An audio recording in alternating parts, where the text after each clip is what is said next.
Hi everyone, let's talk about creative writing. It is the season after all. This was going to be 3 little tips and it's morphed into 10. Many apologies. Use the timestamps below if you don't want to slog through this. Let's go.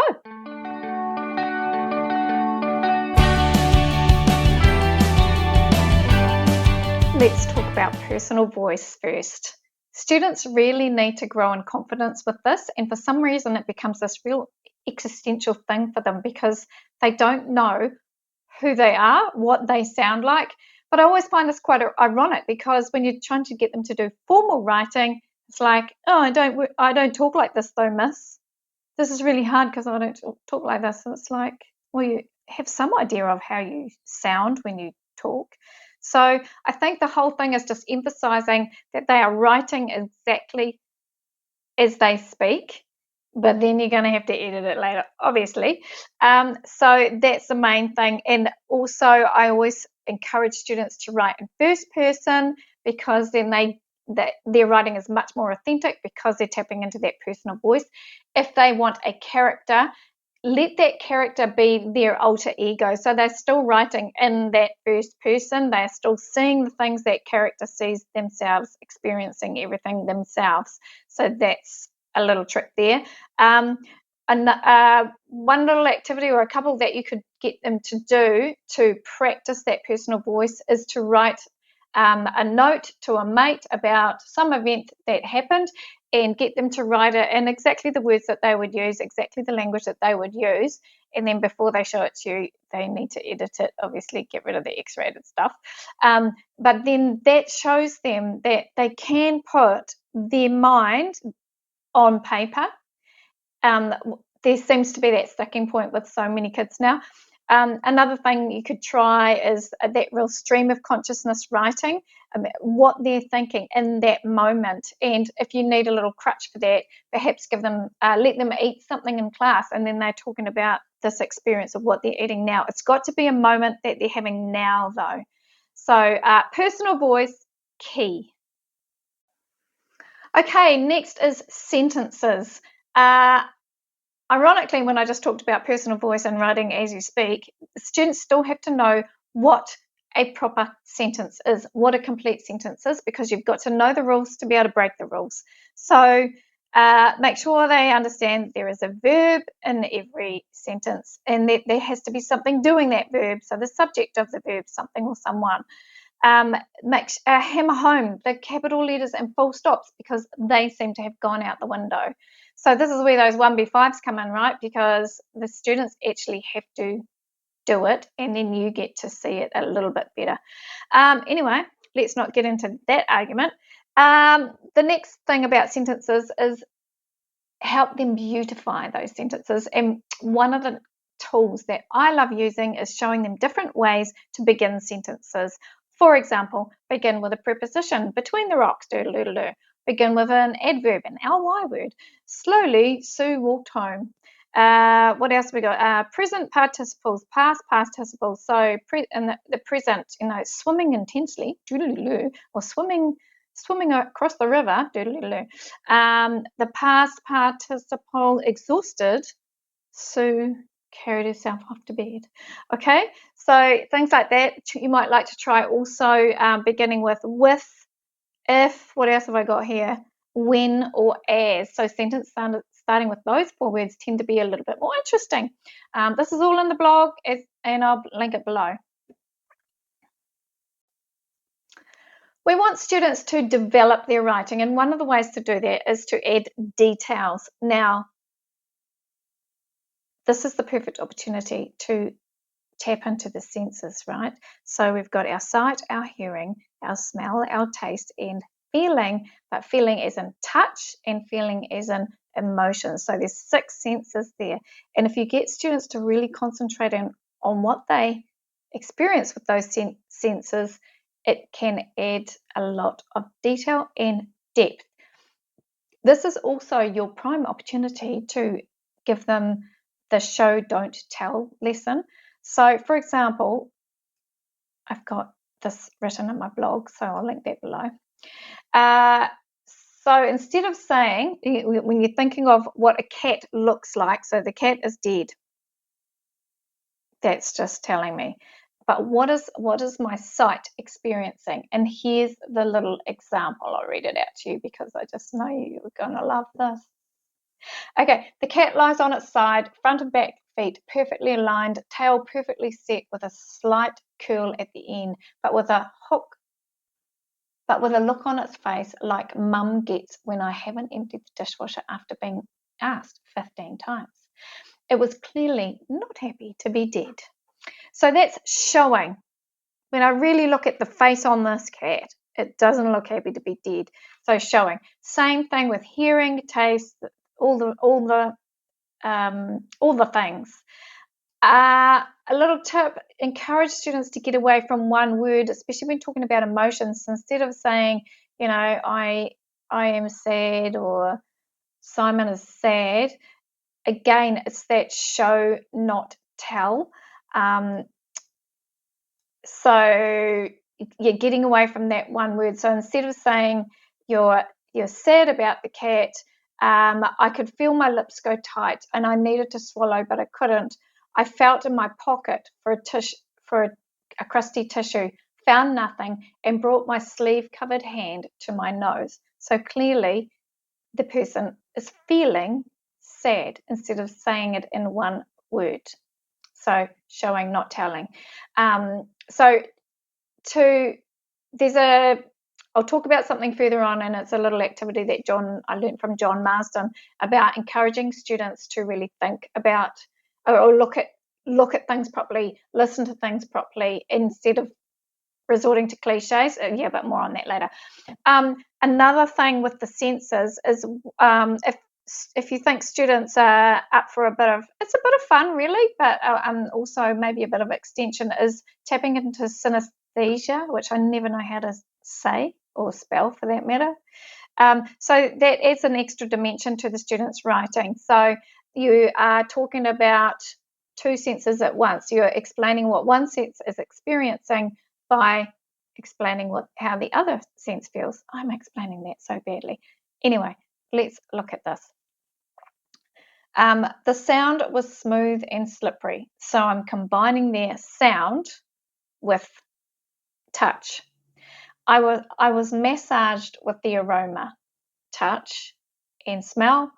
Her kaleidoscopic voice, da da da da da. So sight, kaleidoscopic, and voice, sound.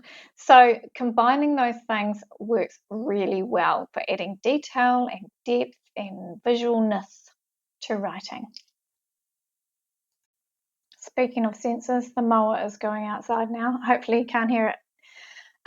Okay, let's talk about the next thing. Focus on the moment, people. Focus on the moment, and I'm talking about the students with their writing. One single moment rather than writing a novel. This is a common problem, right? Now, I avoid telling students to write a story, even a narrative, because that's a story, right? Because I just want some descriptive writing, and I think students do better when they write something descriptive rather than a big story, because how does it end? And they try and cram everything in. So classic example is a student recently sent me in a plan for a story. Oh my goodness, it had multiple life-changing events in it. And so the option was either focus on one of those events and one moment within one of those events, or write a 1,000-page novel. Jo was telling me the other day, the thing that she used to get was, and I'll read it how I wrote it in the blog. I got up, I had a shower, I got dressed, I had breakfast, I went outside, the wind hit and suffocated me. Can you just start at the wind hit and suffocated me? We don't need to know all the other stuff beforehand. So get them to focus in on that moment.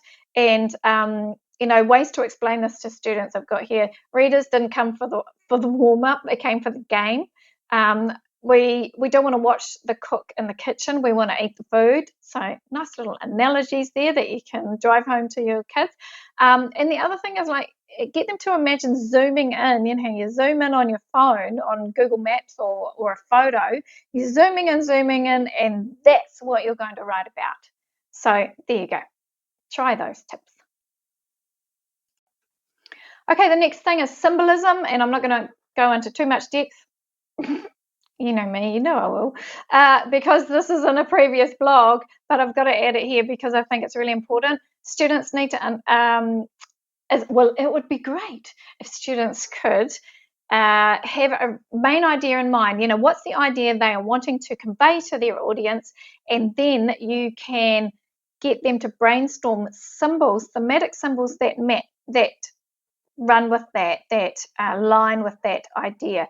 And then pepper those symbols throughout their story. So that could be in the clothing a character wears, in the flora and fauna around them, and colours around them, and objects like a red racy car, whatever, that point to that theme. So that can add those details, that depth, that development. For extension, students could play around with extended metaphor. Now, if you want a great example, and I've said this 1,000 times before, a great example of extended metaphor is in Langston Hughes' poem Mother to Son, where she compares her life to a staircase. So that would be a cool one to show students. Also, some of you older teachers might remember in one of our assessments, students were given a story that was about like a battleground, and then at the end you found out that that was actually the athletic sports, you know, the cannons flying with the shot put balls and the spears and the injuries and everything, the javelins and the injuries. And so you can give them the opportunity to use that symbolism as a twisty tale. So that would be quite good symbolism. Another one I've talked about before in a previous vlog, dialogue. We always avoid it, don't we? Well, I don't exactly push it, because what a nightmare with formatting and punctuating. It's enough to tip me over the edge. However, I think that we're missing out on a really good way for students to develop their characters, because we get to know people by obviously what they do, but also by what they say. So a bit of dialogue might not go astray. The main rules: change in speaker, change in paragraph, and always have a bit of punctuation before every quotation mark. And they can't go wrong.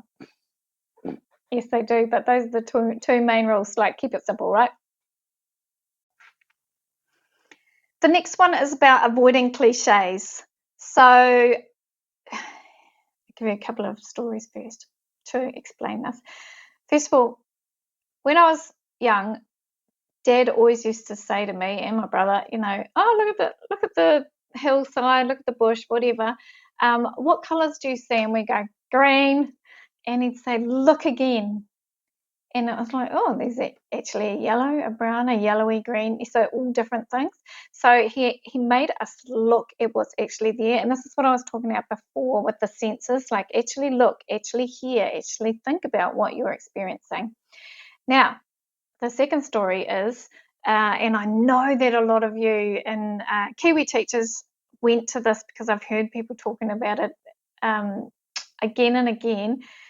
NZATE conference, English Teachers Conference that we went to, and I think it was in Nelson, and John Marsden, the late great John Marsden, was the author of Tomorrow When the War Began. If you haven't read that series, fantastic. Also, Letters from the Inside. Wow, that has an ending that will blow your mind. Anyway, John Marsden, who was both a teacher and an author, told us a story about how he took his students to a cliff top that overlooked the sea, and he said to them, okay, describe, you know, in writing what you see. And he's looking over their shoulders, and they're all writing, you know, the sea sparkles, the sea glistens, the waves are lapping on the shore. And then he stopped them, and he said to them, you know, back up the bus, have you actually looked at the sea? Yeah, it's the sea glistens, the sea sparkles. No, it doesn't. It's a grey, stormy day. There is not a sparkle to be seen, not a shimmer, not a glimmer, not an anything, not a glisten. Look at what you are seeing properly. So I thought, oh yeah, that's key. And then he said, they got, you know, back in the classroom, he said to students, another lesson, you're going to write a ghost story. let's brainstorm all the things that you might find in a ghost story. And oh yeah, brainstorm, and he wrote them on the board, So chains and nighttime and a storm and a scary house, cobwebs, blah blah blah. And once they had a ton of stuff on the board, he said, right, you've got to write your ghost story without any of these things in it. So can you imagine how confronting that would have been? But what a fantastic activity. So there's a couple of good lessons there about getting students to avoid falling into those cliches and looking and seeing and hearing what's really there. And like, have some courage to be themselves. Now we've got a freebie that I'll link down below that will help you through that as well. So make sure you click on that. Now, for some reason, students get editing and proofreading completely mixed up, and I think it's because we don't differentiate it in our classrooms enough. We sort of say, okay, go and check your work, make it better, whatever. But they're two very separate things. So the next thing to think about is editing. And I think that you should market editing as bedazzling, sticking the diamonds all over it.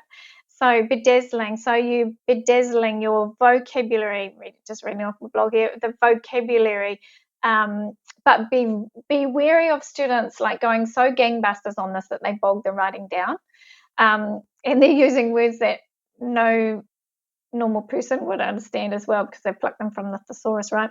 Obviously cliches, figurative language, sound devices, sentence structures, mixing it up a bit, and deletion. So apart from deleting those cliches, deleting that redundant language, or even larger sections of the story that are just bogging things down.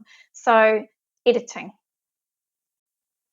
Now, just the other day, Jo told me about a neat activity that she used to do with her students, and it's getting students to, you give students a prompt, and then they must write about that thing, whatever the prompt is, in 100 words exactly, not approximately, exactly. So they do their writing, and then she was saying, watch them get busy editing. So we just talked about editing, but this is a brilliant one for making them think about what they're saying, how they're saying it, could they say it in a more concise way, and to really concentrate on playing with their language, playing with their sentences. And I don't know why I've never heard of that activity, but probably a lot of you have. But in case you haven't, this is a good one. The 100, Craft 100, I've called it. Because it's about crafting, right? Enjoy that one. Last but not least, proofreading. I'm tempted to say it's my favorite, but it's not because it's so boring, right? But it is kind of is my favorite in that it has a huge effect on the quality of the work, obviously, that is submitted. And a lot of the time, part of that is down to the fluency. So the ideas are really difficult to grasp if I can't read a student's work fluently. So it's, aside from the technical aspect that you're probably going to want to assess, right? It's about allowing your reader to get your ideas, so that fluency is key. I don't know if I've explained that well. As always, it's the same old that I'm always preaching. Get students to read aloud. Actually get them to come to your desk or get them to read just quietly beside you. They don't have to read so loud that the whole class can hear, but get them to read aloud to you. And when they go, you're like, why did you take a breath there? Oh, because I needed to. Yeah, but there's no full stop there. No, miss, but there's a comma there. No, we don't take a breath for a comma. We take a breath for a full stop. A comma is a giveaway sign. You can keep the tires rolling. The full stop is the stop sign where you actually have to stop. So that's really key. They've got to read it slowly and with expression though, or they can't hear how it sounds. So aloud, slowly with expression, that is key number one rule in the classroom. Obviously, tense is another thing that comes up a lot. I haven't cottoned on to a way to teach that cleverly yet though. I don't think I ever will, but that's something that students do struggle with and that we need to look out for. And obviously, as I said before, the back to basics, the capital letters and full stops and the spelling, although not so much now if they're typing because the computer does it all for them, and apostrophes. And remember, there is a blog somewhere about teaching apostrophes, and I've got a really cool trick for it. So maybe if I remember, I'll try and link it below. Anyway, I hope that helps you teach your creative writing, a few ideas there, a few tips. Yeah, enjoy.